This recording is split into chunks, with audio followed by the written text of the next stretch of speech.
অনেক অনুষ্ঠান করে পুরো ক্যাম্পাস জানায় বিয়ে করব বা এরকম প্রলোভন দেখাইছিল। এটা কাজী অফিসেও না, বসে একটা জায়গায় জাস্ট ওরই কোনো বন্ধু মৌলবীর মতো দেখতে দিয়ে করছে। শেষ পর্যায়ে যায় 1 মাস মতো হয়ে গেল, তার সাথে আমার কোনো রকম ওই রকমভাবে যোগাযোগ করে না, বাসায় আসে না।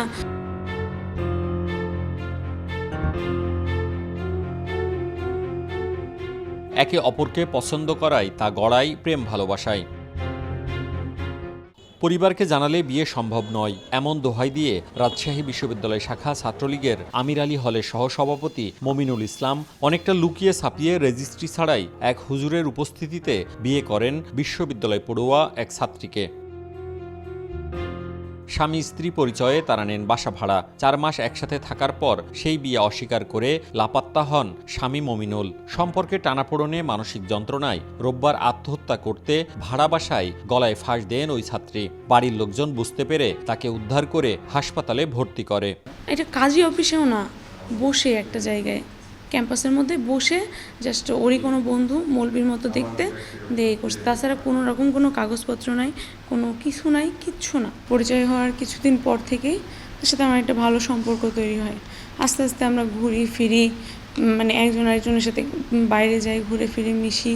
কিন্তু একটা পর্যায়ে যায় সে 2 মাসের 1 মাসও সম্পর্ক হয় নাই, সে তার পরিচিত কাউকে দিয়ে আমার পরিচিত না কবুল করে কাবিননামা না, আমার কাছে কিছু দেয়নি, কারণ আমার তার উপরে অগাধ বিশ্বাস ছিল। সেটা করেছে, করার পরে আমার সাথে বাসা নিয়ে 4 মাস থেকেছে এক বাসায়, স্বামী স্ত্রীর পরিচয়ে। সোমবার সকালে বিশ্ববিদ্যালয়ের প্রক্টর দপ্তরে ওই শিক্ষার্থী লিখিত অভিযোগ করেন। অভিযোগে উল্লেখ করেন মমিনুল মিথ্যা নাটক করে হুজুর ডেকে বিয়ে করেছে। একাধিক মেয়ের সাথে সম্পর্ক রাখতে বাধা দেয়ায় বিয়ের 4 মাস পর অস্বীকার করছে বিবাহিত সম্পর্ক, হয়েছে লাপাত্তা। শিক্ষার্থীর অভিযোগ মমিন তাকে ভয়ভীতিও দেখাচ্ছে। আমার পরিবার জানে না, কারণ সে আমাকে জানাতে নিষেধ করছিল, বলছিল আমরা তো বিয়ে করব বা অনেক অনুষ্ঠান করে পুরো ক্যাম্পাস জানায় বিয়ে করব বা এরকম প্রলোভন দেখাইছিল অনেক, যে এই ক্যাম্পাসে আমার অনেক সুনাম, আমি ক্যাম্পাসে অনেক করব, বিয়ে করব, তো ক্যাম্পাসে জানায় বিয়ে করব, এগুলো বলার কারণে আমি কিছুই বলি নাই, কারণ তার প্রতি আমার অন্ধবিশ্বাস ছিল। কিন্তু শেষ পর্যায়ে যায় 1 মাস মতো হয়ে গেল, তার সাথে আমার কোনো রকম ওই রকমভাবে যোগাযোগ করে না, বাসায় আসে না। তারপর অনেক অনেক মানসিক অত্যাচার করে, যেগুলো আমি নিতে পারি না। তখন আমি নিজেই বলি যে আচ্ছা ঠিক আছে, তুমি এতই যখন আমার মানসিক অত্যাচার করো, আমি নিজেই তোমার ছেড়ে চলে যাব, এরকম বলে লিখেও দিই, চিঠিও লিখি যে তুমি এইভাবে তোমার এই মানসিক অত্যাচার, তুমি একটা মেয়ের আমার সাথে কথা বলার সময় পাও না। পরক্ষণেই জানতে পারি সে বিভিন্ন মেয়েদের সাথে সম্পর্কে জড়িত। আমি গতকাল ফাঁসি দিতে গেছিলাম, আমার মেস মালিকেরা চেয়ার ফেলে দেওয়ার শব্দ শুনে উপরে আসে, আসার পর দরজা ভেঙে বের করে আমাকে হাসপাতালে নিয়ে যায়।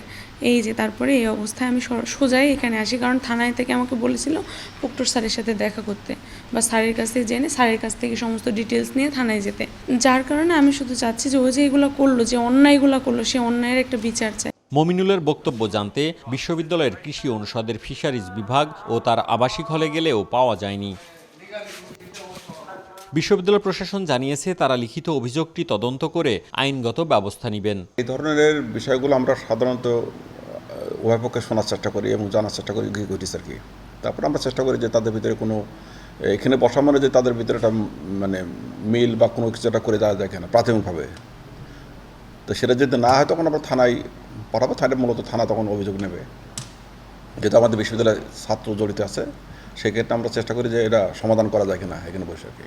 ক্যামেরায় কথা বলতে রাজি না হলেও ভাড়া বাড়ির মালিক ওই ছাত্রীর সাথে মমিনুলের সংসার করার বিষয় নিশ্চিত করেছেন। এছাড়াও সময় সংবাদের নিকট স্বামী স্ত্রী হিসেবে বসবাসের প্রমাণও রয়েছে। মওদুদ রানা, সময় সংবাদ, রাজশাহী।